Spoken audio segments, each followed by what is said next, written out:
Good morning. It is Sunday morning coffee number 13. 13 weeks. I will wait as usual for you to all arrive. I'm 2 minutes late this time. I think I was about 15 minutes late last week, so not as bad. We've got lots to chat about this week. About lots and lots of World War II, World War II, World War II, and surprise sculpts that aren't about World War II. Good morning, Tim, Chris. Good to see you. So I look like a what's it? Repressed grin of rage or something. Good to see you. What's it? I haven't seen people in a day, so forgot how to make human expressions. That's it. That's a smile.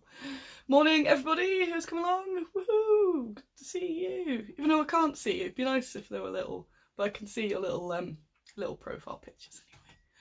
I've got a tea today. I didn't have time to run and get milk, so I have soy milk and a guinea pig mug. I'm not a mega fan of soy milk in coffee, though I've got loads of it, so I'm trying a tea today. So Sunday morning tea. I will as always be lovely with my language, Peter. I never do a swear. I even wanted to bring my new mug, but it's got swearing on, so I didn't, because I am a delight. Morning, everybody. Let's get started talking about stuff then. Stuff and things. So it's been an entire week since I announced our World War II project oh God, I've been awake for ages, but I feel so sleepy. Oh yes, rugby, that's probably competing with me. Dang it. So we'll get all the cool stuff while they're watching rugby. Exactly. So this time last week, I announced that we're doing a World War II Homefront project, which will be a Kickstarter, and will also be a bit of a school project for us all, so we're all working together on it. I'm forking out for it, but then you're helping fund it, so it's all quite lovely. It's been a hell of a week, as always. Morning everyone who's just appeared. I don't know why I'm struggling to get my brain in order, and my throat, look, I'm going, good morning. It's just because I haven't got the coffee, maybe.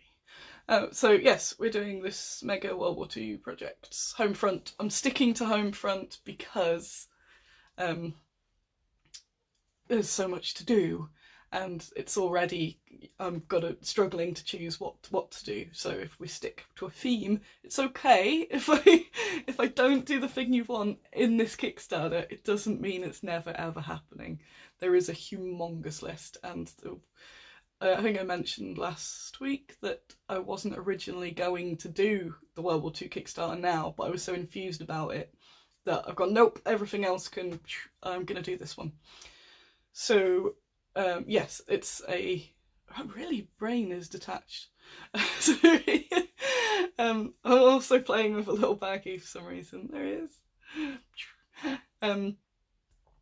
What was I saying? World War II. Yes, I've created a monster by asking you all for advice and suggestions. It's brilliant. I did get really overwhelmed by about Thursday, because I'm just getting notifications everywhere like Annie. I'm like, okay. But it's good. It is good. I haven't replied to a lot of the threads, and it's not because I'm ignoring them. It's because I've been doing lots of other bits and bobs, doing the usual running of Squiddo. Today is going to be a research day again. Some of the research, so I was asking for advice, suggestions, but I have probably the biggest collection of women in World War II books that you can imagine. I was going to bring them all upstairs, but that was effort, and I am clearly not even awake. So I've got a lot, and most of the things that have been posted I'm aware of, or I've got better pictures of, and all that. But the whole point was that if I do the saturate, just throw everything at me, I can pick some out. There'll be some that I won't have seen before, and there were a couple of those, so that was cool. But otherwise, with my just full overwhelm, was like, and a couple of people were like, oh, so you're not going to do this? Like, I am, just not yet. Just not yet. It's okay. Unless you would like to invest thousands of pounds in Bad Squiddo, which the more I say it jokingly, I'm hoping somebody will be watching and go, you know what, I will invest thousands of pounds in Bad Squiddo. So where we are with the project is we've started.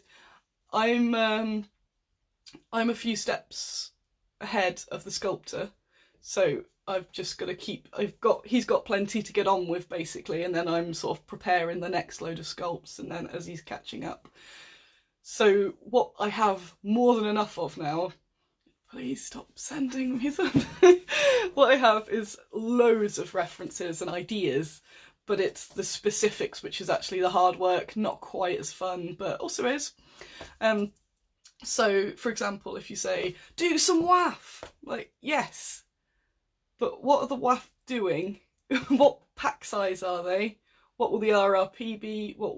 How will it fit? And there's like some that would be so cool, but then I think, well, that would cost so much to make. So a good example of that is all the women around the table. I can't remember what they're called, the sort of plotting where they're poking the sticks around, and there'll be like 10 women around a little table. I'm like, that is absolutely beautiful and a lovely idea, but that's 10 people. So the 10 people and the table and all that is a huge cost, and it's obviously you're not really going to buy more than one of them. So that's the sort of that's the boring bit that I have to do. So you'll get excited, and I've got to be sensible to some extent. So what the amount of money that I'd spend on 10 figures and a table would be much better use for units that you might buy a couple of, or just more use, or more what's the word, versatility. So yes, I'm really aware of how sleepy I am, and I'm pretty much slept all yesterday. So yes, hopefully that makes some sense. I'm not just being a party pooper going, yeah, stop sending me all these things. So the rest of today, after I've woken up, maybe this soya tea will help.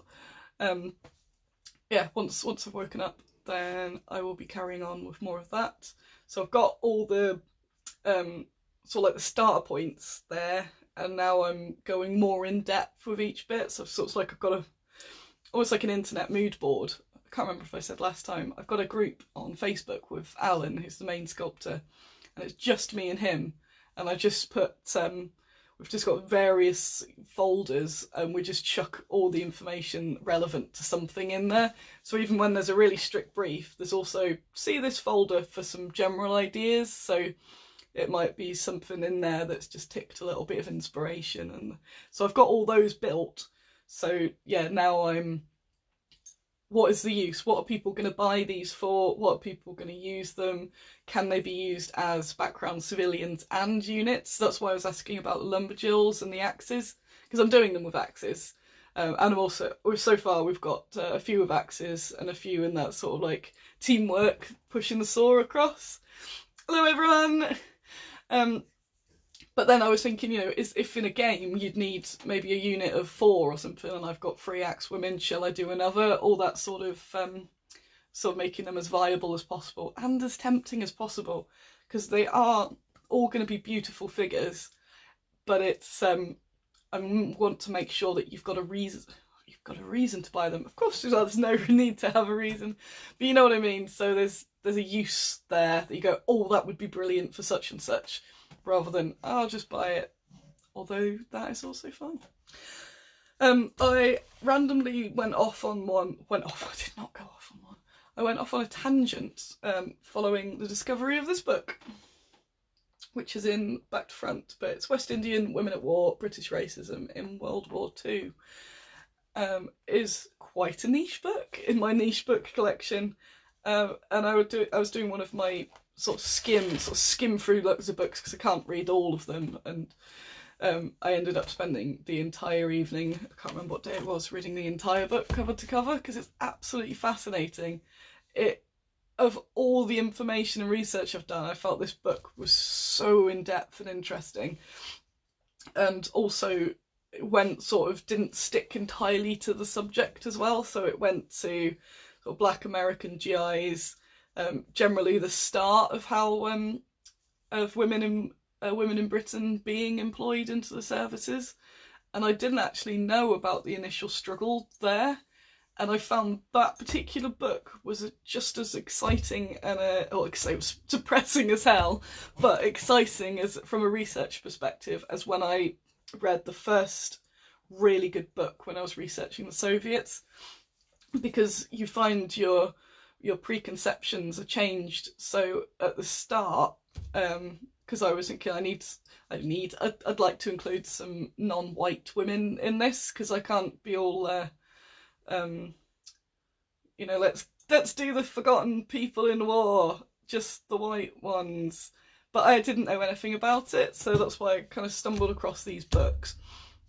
Sorry, why am I so sleepy? What was I going? This book. Yes. So in the book, it was saying about, at first I assumed, and it's sort of everything's very gung ho. Yes, looking back at World War II, it was brilliant. Doesn't matter who you are, what your background was. We all just pitched in to work together to defeat the Nazis. And yeah, it's obvious that that wasn't the case, but you're so used to that, and even all the sort of cheesy propaganda posters. So reading the darker side of it. So when I researched the Soviets, I started off with, wow, the Soviets were so progressive. They didn't care who you were, go on the front line, women is fine, awesome. And then reading it, and the wave of opinion as time goes on of getting women into the idea of it. So tangenting again, but I'm so excited about it. Yeah, so with the Soviets, they started off with loads of propaganda pre-war. When war comes, women are going to fight too. Women are awesome. Yes. So a whole generation of women were like, yes, we're going to protect the motherland, all this. War breaks out, and it's like, but shall we? And then there's all these fights for it to be able to happen. Obviously, they didn't win. It was still a struggle for a lot of Soviet women to be allowed into the army, but they were obviously a lot more allowable, which is why they had so many, and in combat. Whereas in the UK, I'd always thought that it was war's broken out, yeah, cool, women in the factories, off you go. And that book was a really good starter to how that wasn't the case, and because it's interesting was when with the Soviets, going for all the propaganda. From an outside view, and this time it's interesting because I'm doing Britain and I'm British, so it's my country, and realising, I guess, that I've been brainwashed by that whole, yeah, we were brilliant, oh look at those, they didn't even, they took a while to get the women into the army, like, oh, we did too. So it was, I think it was by the time Churchill was there, that again, it was a great idea, yeah, we'll mobilise the workforce, brilliant. So they shut down a lot of the non-essential services, so anything that wasn't directly going to help the war effort. And sorry, I'm reading, and there's lots to reply to there, but I'll continue my monologue whilst fiddling with the baggie. Oh yeah, Baggy with Squiddo launchers back into production, by the way. He has a Squiddo launcher too. That just clips on the front. The resin's so strong, I'm just mucking about with it.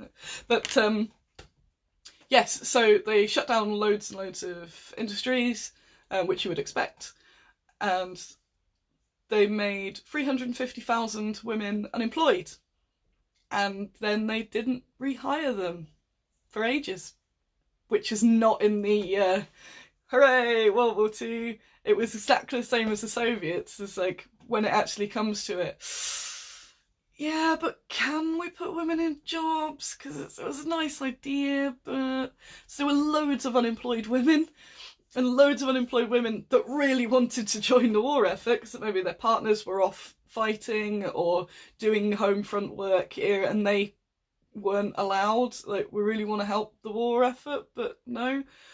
And that was a whole struggle for a while. A back and forth of people writing letters. One of them, they did a survey to see what the percentage of women that were already in some of the services that had already existed there, how many of them were pregnant or had various venereal diseases. And that, like, oh my god, war is happening and you're wasting time with this. Oh, sorry, I just noticed the blur I've just cut out. I have got Wi-Fi on, that's very odd. Sorry about that. So, where was I? So there was a struggle at the start of World War II to get women, so it was a long time until the conscription came in for women 30 to 40. Then all of the mega stuff that we know about, all the, you know, women being really heavily involved, that was there. But at the start it wasn't, and I hadn't thought about the women's services as well in terms of class. So there's the best job, the coolest jobs, like pilots, the ATA, they were all from rich backgrounds because you had to pay to get your own pilot's license and all the training. A lot of the other services were voluntary. Can't remember off the top of my head what the distribution was, but so, again, some of the WAF and RENs and stuff, they were voluntary jobs, which meant that you'd have to be, again, from a relatively well-off family in order to lose an earner. Whereas the ATS and sort of a few of the other services were paid jobs, so that then was obviously more working class people. But then there was the classism between all of this. And the tangents that I'm off, if you've just joined, I was talking about West Indian women in World War II. It was exactly the same. I did a quick Google at the start and go, were there any black women in the services? Obviously there were in the UK, but were they allowed in the services? Found some pictures, went, oh cool, that's wicked. Read the book, went into the actual detail about it, went, oh yeah. Again, it's easy to go, we all joined together regardless of colour, but we didn't. So that struggle, again, I just think there's so many resources that have been lost during this war because of people just, I know there's kids watching, mucking about with stuff that doesn't matter. So the West Indian women had a whole struggle with trying to get to the UK. There's a whole story and I'll run out of time, so actually we'll cut this short, but I'll go into it another time. But yeah, in the end, after like most of the war, of these back and forth arguments of, there was so much politics involved, as you can imagine, with the racism at the time and the colour bar in America and us being American allies, it was generally quite horrific. But they did eventually allow 100 West Caribbean, 100 women from the West Indies basically to join the ATS in Britain, and they allowed 30 black ones. So there were 30 black ATS women in World War II from the West Indies that had come from. So they only allowed the best of the best. So, and they had to pay their own way. So it was the really well-off, super educated women that were allowed to join the ATS, which had not a scummy reputation, but imagining at the time the people that were saying, oh, these women they were in the ATS. So it was bizarre how their best, and it's really hard to talk about without sounding like I'm slagging the ATS off, but it's all the perception of, yeah, it's just mad how all of this was happening when we should have just been fighting the war. It is bizarre. But they had 300 other ATS, but they were stationed in the West Indies, and another 200 that went to America. But every single woman in the ATS that was stationed, was shipped to America, was white, and that was a whole other story as well. But yeah, I could ramble about this forever. So there will be some West Indian women in the range in the ATS, so I'm excited to put them in. And I'm going to find, the book's got, so I'll very quickly show you actually. It's got a lot of accounts of women specifically, so I'll be able to have those as my based on, because I like basing them on actual people.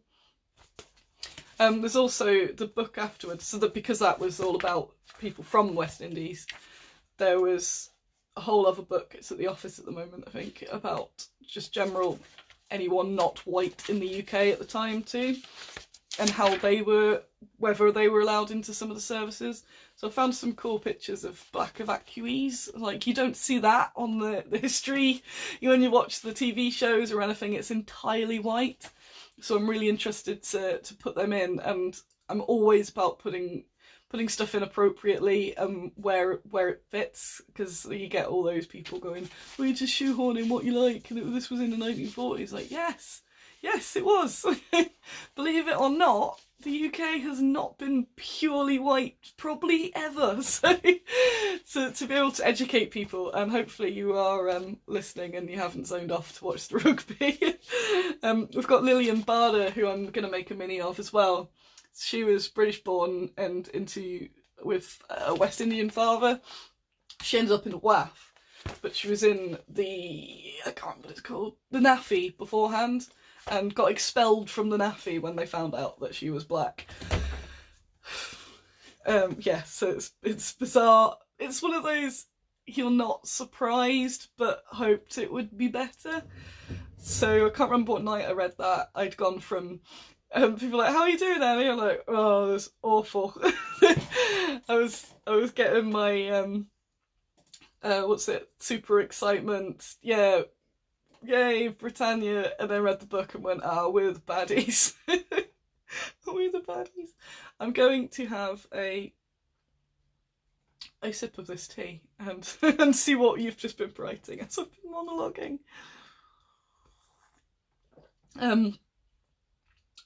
I'm partly dead. I went out on Friday, which I don't do very much, and I drank far too much, and so I was asleep yesterday.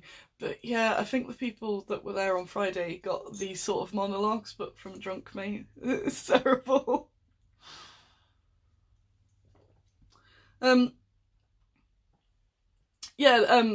Andrea said, found out she was black. You make it sound like it was harder than one would expect. Because a lot of people had changed, you know how people have British names.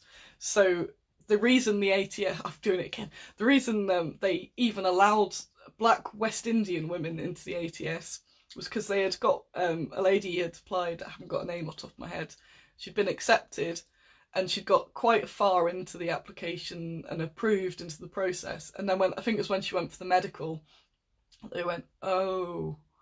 And it's got copies of the letters going back and forth, and they're horrific. But it's also interesting as that, again, everything was seen as a political move. So they had to let her in, basically. And that was when whoever was in charge went, okay, we'll have 30. Like, oh my god. Oh my god, I've never seen an image of a black evacuee in a history book. That is horrific. Like, yes, it's all this, it's so obvious. And I feel pretty ashamed that I hadn't known until I was specifically looking for this project. So I am looking forward to being able to tell you all about it, and in more depth as well. I'm sure I've already gone over my time, but look, it's a guinea pig with a little hat on. I have to, or I'll just get into some sort of misery reading all this. Bruce says, US Army post-service was heavily staffed by black ladies, very badly treated at the US at the time. Yeah, I was learning a lot about the segregation in the army in general, but during World War II. Just blows my mind. But there were 800 black American postal ladies came over near the end in 1944, so they're going to get a feature as well. And even though I haven't started on America, I thought that would be a good tie-in, so I'll probably just do a couple and fit them into a little diorama. But that means I get to look at American uniform, so when I do Americans, that will be a nice tie-in. But I'm not doing Americans yet, don't get too excited, but I will be.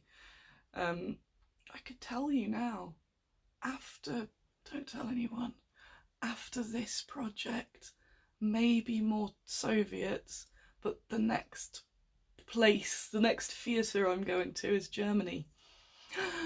Dun, dun, dun, dun. What else have I missed? a book called Ordinary Men that's been recommended. It looks at SS units during World War II and how normal people can be persuaded to do horrific things. Oh, that sounds like another amazingly upbeat book that I will find myself reading. There's one called Hitler's Furies, which is really good and very similar. But it's yeah, it's just about women that weren't in the army or weren't in any sort of military sense, but how they became terrible, basically.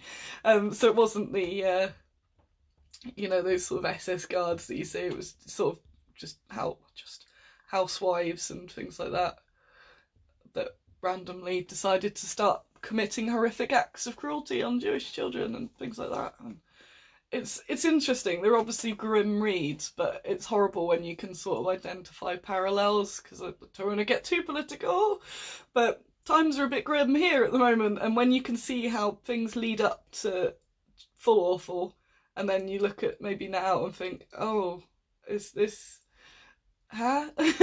this is quite similar here. I don't know quite what to do with that information, but other than lose a bit more faith in humanity. But what other excitements? Oh, of course, Richard from Two Fat Lardies. I've been speaking to him on the I've started telephoning people. This is madness. He's going to be doing some rules for us, so that helps with the what actual miniatures shall we do. So I'm chatting to him and Nick, and I think they've got some people their end that are drowning them in ideas. So that he's doing, I think it's going to be a PDF of, gosh, I'm so tired. A PDF of scenarios and rules that will tie in, not just with my figures, so it won't be all woman-based, but it'll just be general home front, so it means you can use your existing chaps that you'll have already from other companies if you do. If I had more budget, I'd do a load of dudes as well, but I need to keep focused somewhat. And there's some cool dude models out there. So I'm not sure exactly how that's going to tie in. It might end up being a stretch goal or something like that, possibly, so you can add that in, or an add-on. I need to talk more to Rich as well, but we're both juggling so much at the moment. We're like just passing by. Hello, still don't, yep. Chris, have I missed talk about female pilots being done? Only briefly. I will be doing ATA, and I need to just choose who, because there's so many. There's some magnificent photos, so they've got to be based on people. And of course there will be Soviet night witches, but when we get on to the Soviets again. I feel like I need to keep showing off the little pig in a hat. Bye, Chris! What other news was there other than that? So all the World War II in the world. The Bofors is released and it is up for pre-order. It'll also be on the Kickstarter, but if you want it sooner, then you can. And that has gone well. The other week when I was talking about it and my fear of, what if it flops? It's gone really well. I messaged a few other companies going, they're buying it. It's not a Kickstarter, but they're still buying it. Like, it's a Christmas miracle. Autumn miracle. Just see if I brought anything else to show. What else? What else was there? Oh yeah, I bought some dinosaurs. I think I was also, from my vague recollection of Friday night, gonna be, I bought some dinosaurs, look at these. So I bought some dinosaurs that were sculpted by Joe Brumby, who I absolutely adore and is one of my favourite people. Maybe he's watching it. Ian Brumby is watching. I'm sorry, he is my best Brumby. The worst. So Ian and Joe make up Fenris, although Joe mostly works on his day job. Joe's a sculptor who does lots of gribblies, but he also did our bunnies and guinea pigs and capybara and all that. And he doesn't really do much commission at the moment. But yeah, he'd done probably quite a while ago some dinosaurs for Hassle Free.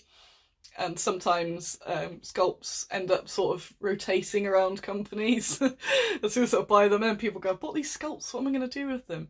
Ian, who is watching, is terrible for it and has this massive pile of sculpts that I'd love to raid at some point and make them live.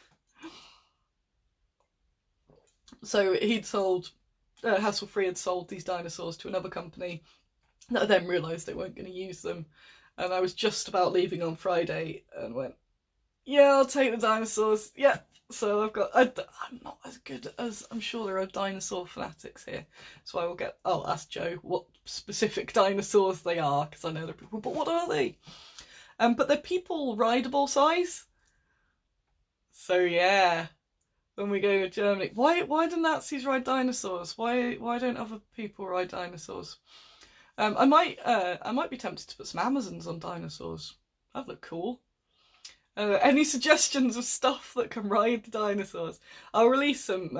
I'll release them as they are first anyway to get a bit of money back. But I'm sure there will be stuff riding dinosaurs. Everything. Mum's army riding dinosaurs. So we've got that. I'm sure there's been other news. What other news is there? Parasaurolophus. Yes. Also, I might have bought the dinosaurs so Ian didn't get to buy them. This is where I get loads of abuse in the comments. I did snipe them with immediate, they're mine. I got the dinosaurs. It's okay, Ian. You have got, how many sculpts have you got left that are just there in a box? It's definitely in the hundreds. Guinea pigs riding dinosaurs. Oh, Victorians riding dinosaurs. That could be cool. Part of what we're doing is, one on the sculpt list, don't know if it's been done yet, is heavy horses. And, reading the comments. Heavy horses. And there will be land army riding them. So that'll be interesting. We'll look at converting them slightly and having land army riding dinosaurs. She bought them to take them off you. Me and Ian had like a whole year of back and forth, what's the word? Not rage, friendly banter about a sculpt from Shane. It was Willow. So we had Clara. Now we've got Willow and Clara. Oh no, it wasn't her. It was Clara. It was the Clara miniature. Ian sniped and got her before I did. So I think I took about a year of whining at him and trying to do him favours in order to get paid with the green. But I got her eventually. It's bizarre. But she lives now, Ian. She would still have been in your drawer of random sculpts. So what is coming up this week? On the off chance you're watching this and then heading out to sell a wig, Sarissa will be there with my stuff.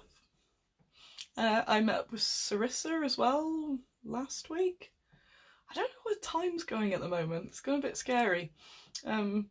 I watched a video of top 10 things you should stop doing before you're 30. And then I turned it off about number 6 because I'm feeling attacked by this. Yeah, so Sarissa, I've already got some stuff. It's top secret at the moment. But yes, they will be joining us in the amazing collaboration. I'm really excited because this is the best project, a very exciting project for me. I've got people around the village I come from.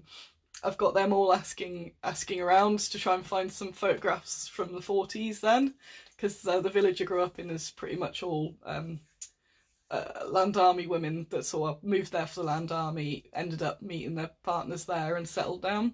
So there's quite a big history around it. Yeah, from country. So I'm looking for some photos from there, which would be brilliant too.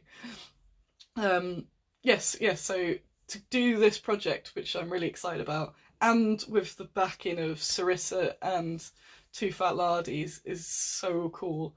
I wish I wasn't juggling a million things at the same time, because I could just love to, that's all I want to do at the moment.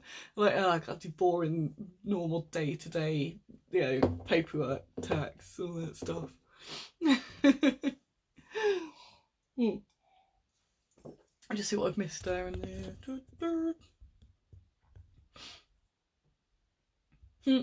Just back Carniverse, like Frostgrave, set in a time when silly people have genetically engineered dinos and they're taking over the world. Oh no, you're gonna get me started. I believe I was having this rant Friday as well. I've had this rant many times, but never on one of my live, so while I have a captive audience, why do they sell the dinosaurs so cheap in Jurassic World? They're so cheap!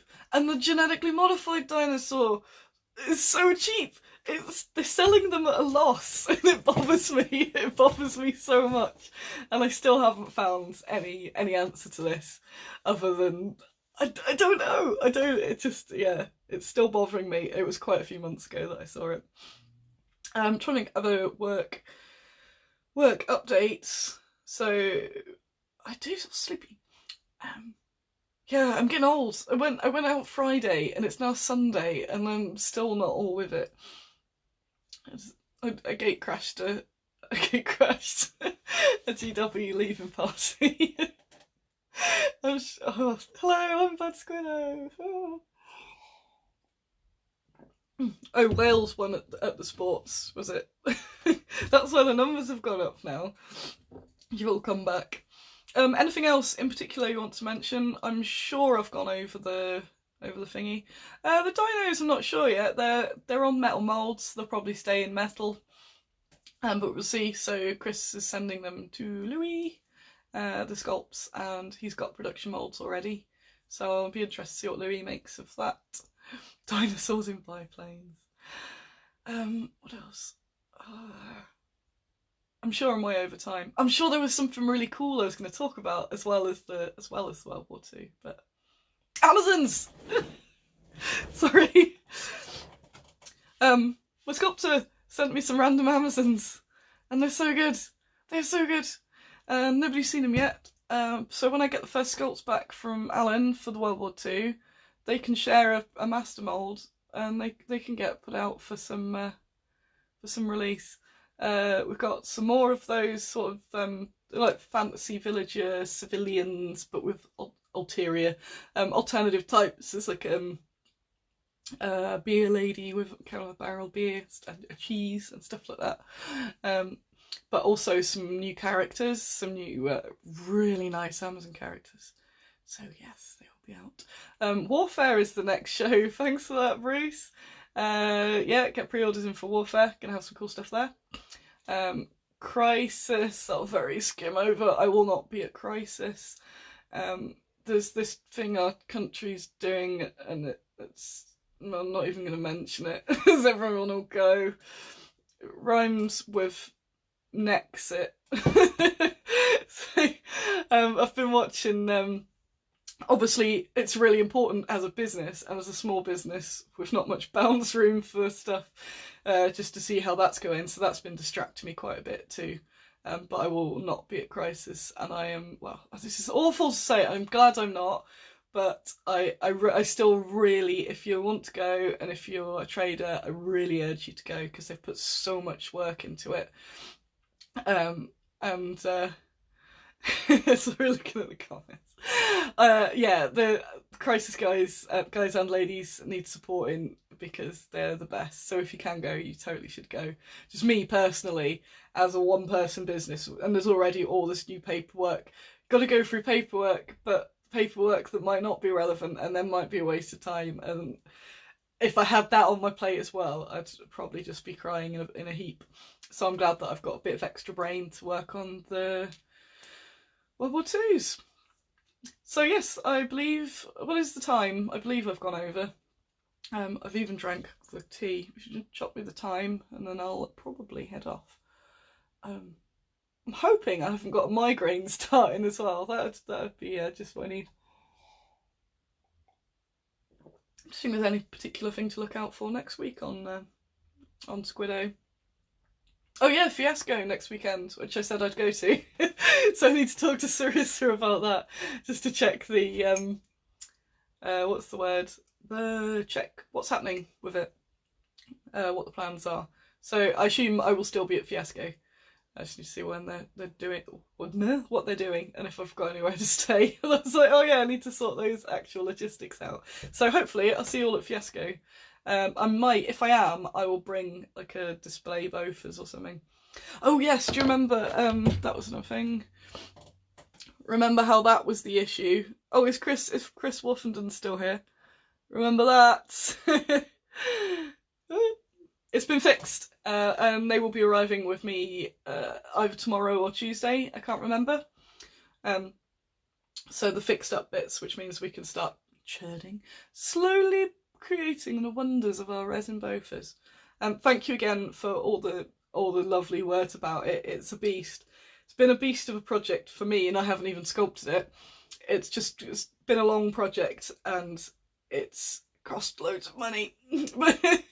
And then that last bit where I went, I need to remold some of it because there was a cock up. So the fact that people are really yeah, Chris, yes, I remember. The fact that people are really taking it up is great, and I am really, really thankful to Chris for pointing that out. As much as I was grumpy at the time, it means that before the production run had started, we can fix it. Basically, that middle bar just shouldn't be there, and because that was duplicated on some other stuff. But yeah, it's all fixed. It looks beautiful in the pictures, and yeah, I'll have them in a couple of days, so I'll add them to the picture up there. And then they're going to start casting them, and I've not to put the casters under pressure again. When I don't see his face at the top, then I just make loads of promises that he can't do. But if they start casting them now, basically, where are we? October? They should be with you for November, which should be nice, wouldn't it? And yeah, that means some people will have the bofas when the Kickstarter's on. That's pretty cool, and then you can tell everyone how cool they are. And yeah, I'm really glad people have appreciated just how great they are. Because obviously it's not a cheap kit, but it's not a cheap product. It is an absolutely... Zoe, stop tagging my caster! It's outstanding, and it's not comparable, and I obviously would not like to name any names. But yeah, and once you start seeing the quality, really, it is fantastic. So I'm really happy that people are up for that. Yes, so yeah, that's reminded me to give Sarissa a shout now about Fiasco and what the plans are, because I want to go, because my plan is to half work.